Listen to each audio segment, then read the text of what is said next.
ॐ अज्ञानतिमिरान्धस्य ज्ञानञ्जनशलाकया चक्षुरुन्मीलितं येन तस्मै श्रीगुरुवे नमः। हरे कृष्ण। आप सभी का स्वागत है। हम पढ़ रहे हैं भगवद गीता अध्याय 2 गीता का सार, श्लोक संख्या 8। नहि प्रपश्यामि ममापनुद्याद् यच्छोकमुच्छोषणामि इंद्रियाणाम् अवाप्य भूमा वस पतन्मुद्धं राज्यं सुराणामपि चाधिपत्यम्। मुझे ऐसा कोई साधन नहीं दिखता जो मेरी इंद्रियों को सुखाने वाले इस शोक को दूर कर सके। स्वर्ग पर देवताओं के आधिपत्य की तरह इस धन धान्य संपन्न सारी पृथ्वी पर निष्कंटक राज्य प्राप्त करके भी मैं इस शोक को दूर नहीं कर सकूंगा। अर्जुन ने पिछले श्लोक में भी एक तरह का एक हेल्पलेसनेस दिखाई थी। So another example of helplessness. Helplessness बहुत ज़रूरी है। आत्मसमर्पण का समझ लीजिए एक हिस्सा है। जब हम कहते हैं कि हम आपके प्रति समर्पित हैं, उसमें हेल्पलेसनेस दिखनी चाहिए। जितनी ज़्यादा हेल्पलेसनेस दिखेगी उतना ही सामने वाला आपकी मदद करने के लिए प्रेरित होगा। इसी आधार पर हम कहते हैं यदि हम कई सारे देवी देवताओं की पूजा करेंगे तो उसमें हमारी कभी भी हेल्पलेसनेस नहीं होगी।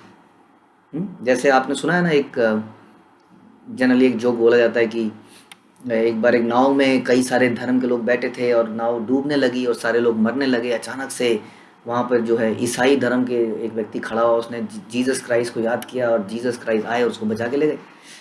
तभी वहाँ पे किसी ने बोला जी अल्लाह अकबर। उन्होंने भगवान अपने अल्लाह जी को याद किया तो वहाँ से चले गए। लेकिन एक व्यक्ति था जो कि हिंदू था, वो बोला, क्या बोला वो? तो बोला जय हनुमान ज्ञान गुण सागर, जय कपीश तीनों लोगों को जाकर। बोला इतनी देर में कि वो ख़त्म ही करता, उसको लगा कि देर हो रही है, डूब ना जाऊं, मर ना जाऊं। उसने बोला जय गणेश जय गणेश जय गणेश देवा माता पार्वती पिता महादेवा। और जैसे ही ये ख़त्म करता तो उसने साईं बाबा का मंत्र शुरू कर दिया। फिर उसने चौथे किसी देवता, इस प्रकार से एक देवता जैसे ही आने लगता तब तक वो दूसरे देवता को बुलाने लगता और वो पहला देवता वापस चले जाता। भैया जब आप इसको बुला रहे हो तो इसी से करा लो फिर काम। तो हमारी क्या ज़रूरत है आपको? तो जैसे ही दूसरा आता तो वो तीसरे को बुलाने लगते थे।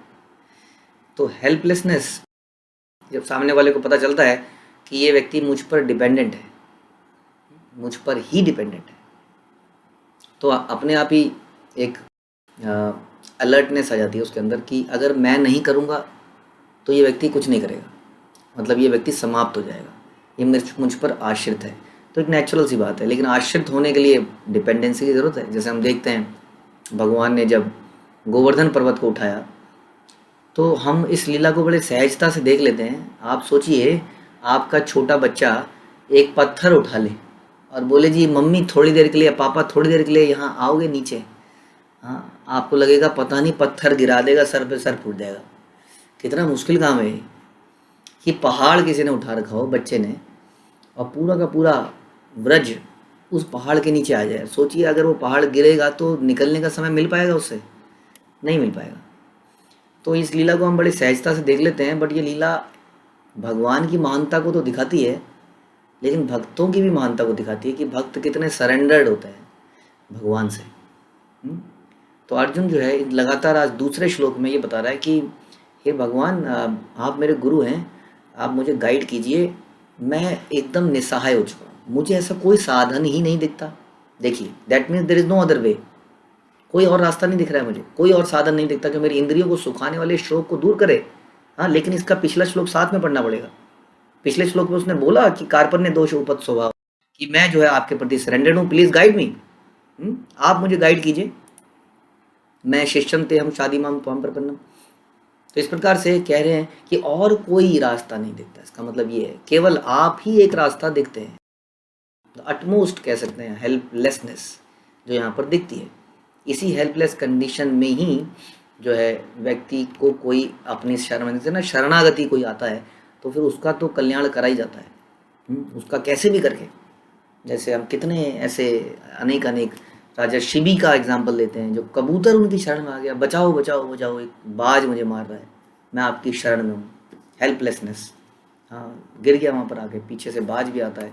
तो राजा शिबी जो है अल्टीमेटली बाज भी कहता है कि मैं भी आपकी शरण में हूँ, बताइए क्या करें। तो वो अपने शरीर का मांस काट काट के उस बाज को देने के लिए एग्री होता है कि इस कबूतर को छोड़ दो। तो जब आदमी शरणागति हो जाता है तो सामने वाला भी कुछ भी करने के लिए तैयार हो जाता है ना। बट ये शरणागति हमारी नहीं होती, ये शरणागति इतनी आसान नहीं है, क्योंकि हमारे अंदर डाउट्स होते हैं। जैसे मैंने बोला, हम लोग ब्रजवासियों की तरह इतने सरेंडर्ड नहीं है कृष्ण के प्रति, तो हम गुरु के प्रति, तो हमारे हृदय में डाउट रहते हैं, अगर ऐसा हो गया तो, मैंने इनकी बात मान ली और फिर ऐसा हो गया तो, इन्होंने मुझे बोला एकादशी का व्रत रखो, अगर इन्होंने तो बोल दिया, इनको क्या पता, पीछे से किसी ने नहीं नहीं नहीं नहीं एकादशी का व्रत नहीं रखते हैं, एकादशी का व्रत रखने से ये हो जाता है। फिर हमारे दिमाग में डाउट आ जाता है, हाँ मैंने ये कह रहे माला बढ़ाओ माला बढ़ाओ, आपको 16 माला तो करनी चाहिए, मैंने कर ली तो मैं फंस गया तो क्या होगा। तो ऐसे कई सारे डाउट्स हमारे मन में होते हैं, तो हम आगे बढ़ने से हमें रोकते हैं, सरेंडर करने से रोकते हैं। तो ऐसे ही तो हम बता रहे थे कि हम सभी इसी कंडीशन में हैं, एक्चुअली में हेल्पलेस, हम लोग भी हेल्पलेसनेस कंडीशन में हैं, लेकिन हम उसको समझ नहीं पाते, हम उसको देख ही नहीं पाते कि हम वाकई में डूब रहे हैं। हम इतने अपने आप को इतना इनविंसिबल समझ लेते हैं, खासतौर पे आजकल के कुछ समय में तो लोगों का ये जो कॉन्फिडेंस था ये हिल चुका है, बिल्कुल हिल चुका है। एक व्यक्ति था, एक बहुत बड़े हमारे भक्त थे इस्कॉन के, तो वो एक फ़्लाइट में जा रहे थे, तो उस व्यक्ति के साथ बैठे थे फ्लाइट में, तो उससे आपस में बातचीत शुरू होती है, तो पता चलता है कि वो 75 ईयर्स ओल्ड, 75 साल का वो व्यक्ति था। तो बातचीत करते करते जो हमारे सीनियर डिवोटी थे वो कहते हैं आइए आप हमारे मंदिर में आइए, उनको कार्ड देते हैं कि अब मंदिर आपको पता है। तो बातों बातों में पता चलता है कि उसके 4 बच्चे हैं, 2 बड़ी लड़कियां जो हैं वो जर्मनी में है, एक लड़का अमेरिका में है, एक शायद कनाडा में था, ऐसा कुछ था। और उसके अलावा उसके इंडिया में फैक्ट्रीज थी और कई सारे ब्रांचेस वर्ल्ड वाइड थी। तो उसमें मेरे पास समय नहीं है, मैं कभी यहाँ जा रहा होता हूँ, मैं कभी वहाँ जा रहा होता हूँ, मेरे पास समय कहाँ है हाँ तुम्हारी मंदिर में आने का। तो इस तरह से करके बात रफा दफा जाती है। थोड़े दिनों बाद उस व्यक्ति को, हमारे सीनियर भक्त को, अचानक से एक फ़ोन आता है कि कहाँ हो तुमसे मिलना है। उन्हें क्या हो गया, तुम नहीं तुरंत मिलना है, तुम आ जाओ मंदिर में। मंदिर नहीं आ सकता, मैं हॉस्पिटल में हूँ, मैं आईसीयू में हूँ। और फिर उसका सारा वो जो था अहम वो टूट जाता है। वो बोलता है बताओ क्या करना है, मुझे क्या करना है, बताइए मैं क्या करना चाहिए मुझे। तो इस तरह से हम सब लोग फंसे हुए हैं, लेकिन हम उस सिचुएशन को पहचान नहीं पाते हैं। जैसे गजेंद्र की कहानी अगर आपने सुनी हो, गजेंद्र भी सोचता था कि आई एम इनविंसिबल, और वो जब चलता, आप जानते हैं कि गजेंद्र जनरली जंगल का राजा शेर होता है, लेकिन उस जंगल का राजा गजेंद्र था। वो इतना ताकतवर हाथी था कि शेर भी उसकी दहाड़ चिंगाड़ से डरते थे। और वो ऐसे ही धूमता धामता जब चलता था, तो बताते हैं कि पेड़ों वेड़ों की कदर नहीं करता था कि हाँ बीच में से निकल जाऊँ, रास्ता बना लूँ। वो पेड़ों को रौंदता हुआ निकलता था, ऐसा भागवत में कथा थी। पेड़ पौधों को रौंदता रौंदता वो एकदम से एक लेक में घुस जाता है हथनियों के साथ, और उसको पता है मगरमच्छ हैं यहाँ पर, बट वो किसी से डरता नहीं था। हाँ, और अचानक से उसका एक पैर मगरमच्छ पड़ता है और फिर उसमें से वो निकल नहीं पाता उसके बाद। ये कथा बहुत सुंदर कथा है, गजेंद्र मोक्ष। तो इसी तरीके से ऐसा बताते थे प्रभुपाद और हमारे आचार्य, और खासतौर पर श्रीमद् भागवत की गजेंद्र की इस कथा को हमें हर सवेरे एक बार ध्यान में लाना चाहिए, इस सीन को, कि इसी तरीके से धीरे से कोई मगरमच्छ हमारा पैर पकड़ेगा और हमें, और पकड़ चुका है और धीरे धीरे खा रहा है। एक्चुअली में नहीं खा रहा, क्या आज का दिन हमारी टोटल लाइफ में से कम हो गया। इस प्रकार से बिना लड़ाई करे, बिना फाइट करे, ये जो समय है ये हमारी उम्र को खा रहा है, बड़ी सफाई से, बड़ी चालाकी से हमें मार रहा है पर हर सेकंड में, जो कि हमें पता नहीं चल रहा। तो we are also in this helplessness condition, लेकिन हम इसको रिकॉग्नाइज नहीं करते हैं। ये अर्जुन ने रिकॉग्नाइज किया, ये परीक्षित महाराज ने रिकॉग्नाइज किया, इसलिए 2 महान ग्रंथ निकले, श्रीमद् भगवद गीता और भागवतम।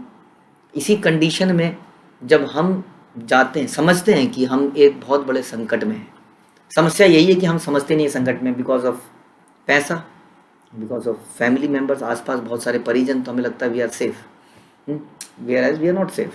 ये समझने की बात है। आजकल तो आप समझ ही सकते हैं इस बात को, जैसे मैंने अभी कई स्टोरीज आपको बताई। सो इसलिए यहाँ पर हम देख रहे हैं कि हेल्पलेसनेस कंडीशन में वो अपने गुरु को समर्पित होता है। हाँ, ये नहीं कहता कि ओके आए हैं तो कुछ सुना दीजिए, कुछ बताइए। भागवतम और भगवद गीता दोनों इस मूड में ना तो कही गई ना बोली गई, दोनों अटमोस्ट अर्जेंसी में पूछी गई और बताने वाले ने भी बताई। इस तरह का मूड हमारा एक व्यक्ति का होना चाहिए, तभी वो आध्यात्मिक विषयों के बारे में सीरियस हो पाएगा। नहीं तो संसार हमेशा यही कोशिश कर रहा है, छोड़ना यार क्या पड़ा है, छोड़ना क्या, मरने मारने की बात है, let's enjoy life king size. हाँ, इस तरीके से लोग आपको भ्रमित करते रहेंगे, आपको सच्चाई से हटाते रहेंगे। तो यहाँ पर और भी कुछ चीज़ें अर्जुन बोलते हैं। देखिए, अर्जुन की बातों से पता चलता है कि एकेडमिक नॉलेज जो है, हमारी विद्या, स्कॉलरशिप, हमारी पोजीशन, ये हमारी सारी मटेरियल प्रॉब्लम्स को सॉल्व नहीं कर सकती हैं। अर्जुन के पास अपार ज्ञान था, आप जानते हैं। अर्जुन के पास अपार टेक्नोलॉजी थी। वो ब्रह्मास्त्र, पशुपतास्त्र, पता नहीं कौन कौन से अस्त्र जानता था, धारण करता था, फिर भी उसके प्रॉब्लम को सॉल्व नहीं कर पा रहा था। उसी तरीके से टेम्परेरी नेचर ऑफ दिस, ये जो इकोनॉमिक डेवलपमेंट हम कर रहे हैं, ये भी हमारी प्रॉब्लम को सॉल्व नहीं कर सकता है। हाँ, अभी तो हम खैर अपनी बीमारियों की प्रॉब्लम को ही सॉल्व नहीं कर पा रहे हैं, पूरा संसार। लेकिन कितनी भी हम टेक्नोलॉजी डेवलपमेंट कर लें, लेकिन हमने कुछ 4 समस्याएं डिस्कस करी थी, जन्म, मृत्यु, जरा, व्याधि, आपका birth, old age, disease and death. In problem को कोई साइंटिफिक रिसर्च सॉल्व नहीं कर सकती है। अर्जुन बोलते हैं, देखिए अर्जुन क्या बोलते हैं, सुनिए दोबारा से। अर्जुन बोलते हैं, स्वर्ग पर देवताओं के आधिपत्य की तरह। हाँ, यानी कि स्वर्ग का जो राज्य है, ऐसा राज्य अर्जुन के पास एक तरह से था या आ सकता था। इस धन धान्य संपन्न सारी पृथ्वी पर निष्कंटक राज्य प्राप्त करके भी मैं शोक को दूर नहीं कर सकूंगा। यानी कि एक तो उसके पास सारी नॉलेज है, ज्ञान है, पोजीशन है, पावर है, उसके बाद उसको इकोनॉमिक डेवलपमेंट जो हम कहते हैं, सब कुछ उसके पास है। और धन धान्य की कोई कमी नहीं है, लेकिन फिर भी इस शोक को दूर नहीं कर सकता है। जो 4 समस्याएं हैं जीवन की, जिसको कोई भी सॉल्व करने का ना तो प्रयास कर रहा है, ना इसकी तरफ सोच रहा है। हम भी इन्हीं समस्याओं से घिरे हुए हैं। अर्जुन इसको रियलाइज कर पा रहा था। लकीली उसके सामने एक वॉर लाइक सिचुएशन थी, हमारे सामने एक तरह से कोल्ड वार जैसी सिचुएशन है, जिसमें कि हम इसमें धीरे धीरे खाए जा रहे हैं। समझ लीजिए जैसे कि अजगर है, अजगर ने हमें निगल लिया है और अभी हमारे पैर अपने मुंह में डाल लिए हैं, समझ लीजिए, और धीरे धीरे अंदर की ओर खींच रहा है वो। इस तरह की सिचुएशन में हम भी हैं और हम कुछ नहीं कर पा रहे हैं। We are also helpless. हम क्या कर पा रहे हैं? हम रोक पा रहे हैं इस प्रोसेस को, इस एजिंग प्रोसेस को, इस डिजीज प्रोसेस को हम रोक नहीं पा रहे हैं, इस मरने के प्रोसेस को हम रोक नहीं पा रहे हैं। तो इसलिए हमें भी इसी प्रकार से हेल्पलेसनेस सिचुएशन में इसको समझना पड़ेगा। We are in a soup, जिसको कहते हैं इंग्लिश में। हम एक बहुत बड़ी समस्या में हैं। ये हमको ये डराया नहीं जा रहा है। आप रिलेट कर सकते हैं, आप प्रश्न पूछ सकते हैं कक्षा के बाद कि क्या हम सही में समस्या में हैं। आई थिंक आप लोग सब समझते हैं कि हम कितनी बड़ी समस्या में हैं। इसको समझ के डरने की ज़रूरत नहीं है, इस पर एक्शन लेने की ज़रूरत है। डराने की ज़रूरत नहीं, हम डराने का कोई यहाँ पे इरादा नहीं है। इरादा ये है कि इसको हम समझें और फिर गुरु के शरण में जाएं और उनके अनुसार भगवान की भक्ति करें, ताकि ये समझें कि हम तो वाकई में इस मृत्यु पे, जिस पे जीतने के लिए साइंटिस्ट लोग ऑलरेडी रिसर्च कर रहे हैं। गीता ऑलरेडी बता चुकी है कि अमर होने का क्या रहस्य है। त्यक्त्वा देहम पुनर्जन्म नैति मामेति स्वजन्म। गीता में ऑलरेडी लिखा है रहस्य। सारे साइंटिस्ट ढूंढने में लगे हैं मरने से कैसे बचें, मरने से, बूढ़ा होने से कैसे बचें। हाँ, भगवान बता रहे हैं इसको ऑलरेडी कि जो मेरे जन्म कर्म को पहचान लेता है, जो मेरे को तत्व रूप में जान लेता है, वो जन्म दोबारा नहीं लेता। जब जन्म नहीं लेता तो उसको बूढ़ा भी नहीं होता, आध्यात्मिक लोक में चला जाता है, और आध्यात्मिक लोक में ये सारी चीज़ें एब्सेंट हैं। तो this is the way. Prabhupada की एक पुस्तक है अन्य लोकों की सुगम यात्रा। हम लोग मार्स पे और बाकी लोगों पे कुछ अंतरिक्ष यान बना के जाने की प्रयास कर रहे हैं, लेकिन अगेन हमारे शास्त्रों में लिखा है कि आपको उच्च लोकों में जाना है तो ऐसे जाइए। सो ये आपको जस्ट ये बताने के लिए है कि यदि हम शरणागति करेंगे, अपनी इस कंडीशन को समझेंगे और सही रास्ता जानेंगे, तो बड़ी आसानी से इस समस्या से निकल भी जाएंगे। श्रीमद् भगवद गीता की जय। श्रील प्रभुपाद की